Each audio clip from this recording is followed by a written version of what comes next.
families in crisis, children in abusive homes, and people struggling with mental illness. We're their advocates, we're their voices. Now the need in Texas is growing for qualified therapists and social workers.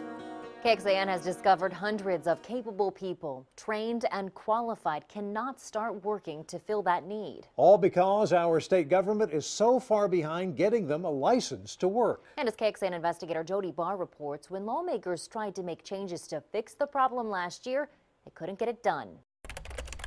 No results matched.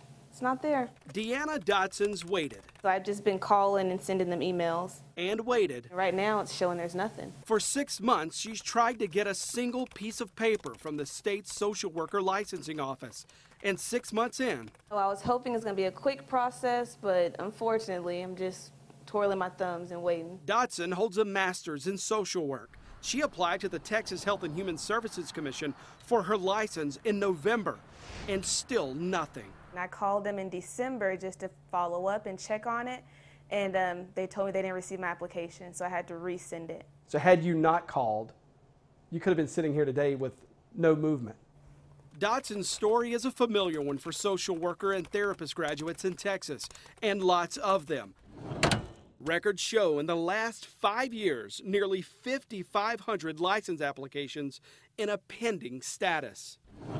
This has resulted in a licensing process mired by bureaucratic red tape, and as a result, licensing of qualified mental health care providers is delayed at a time that Texas is facing a significant shortage. In 2016, lawmakers assessed the mental health boards under the state's sunset review process. It doesn't work. A process that looks at the effectiveness of state agencies. Lawmakers weren't happy with the findings. There's something systemically wrong with the way you do business. The review found the Department of State Health Services didn't do anything about the massive backlogs in licensing for more than 5 years. So lawmakers wrote a bill that would strip the licensing unit from that agency. The bill never made it to the House floor for a vote last session. In September, the state moved the licensing unit to Health and Human Services, but lawmakers were still reeling over the backlog at this meeting last month. There's over 50,000 licenses that have been stalled and dragged out for years. And it basically became a downhill slide, and it became, as things got worse, they got worse really quick. Will Francis represents Texas's licensed social workers. He says his group's been telling the state about the problems inside the licensing unit for years. Ultimately, it's really concerning that all of these numbers did not raise more red flags at the state level. Again, the legislature only knows what the state agencies tell them. And if the state agencies are not saying, hold on here, we have major backlogs, then ultimately they can't fix that. Francis argues this agency is one of the main causes of the state's mental health worker shortage. If you search the Health and Human Services Job Bank today, you'll see 140 open positions there. When we checked 1 month ago, there were 615 pending license applications. People lined up and ready to go to work, except they can't get the state to process their license application. We want to apologize for these backlogs. Health and Human Services bosses were back before the Sunset Commission last month. David Constrom took over the licensing unit in September. How did it get so bad? You know, having taken over the program in September, I really couldn't speculate on exactly what transpired in the past as to how it got as backlogged as it is. Since we interviewed Costron 1 month ago, the agency says it's cut the pending application backlog from 615 to 75 pending today. But Deanna Dotson is still waiting. We asked the man in charge about her 6-month wait for Health and Human Services to schedule her licensing exam. What do you think that's doing to people like her?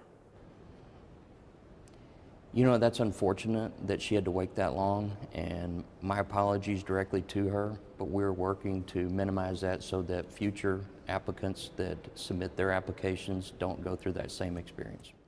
Health and Human Services hired 3 new full-time workers in March. The agency plans to hire another 9 staffers very soon. Now, we'll continue to keep an eye on Health and Human Services' progress with this licensing backlog for you.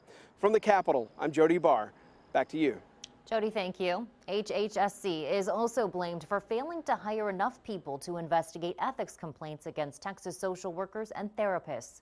Since 2015, complaint investigations for marriage and family counselors rose from a nearly 2-year average to nearly 2.5-year average to finish.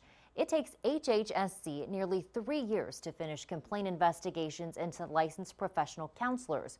Social worker complaints are in the worst shape of all, taking HHSC more than 3 years on average to finish an investigation. Critics argue because of how long it takes to finish these investigations, the HHSC is likely allowing people to practice who shouldn't be. Remember, there are more than 100 open social worker and therapist positions inside the HHSC across Texas. We've mapped the cities where those jobs should be, and we have a link to the state's job bank so you can search them too in the investigative section of KXAN.com right now.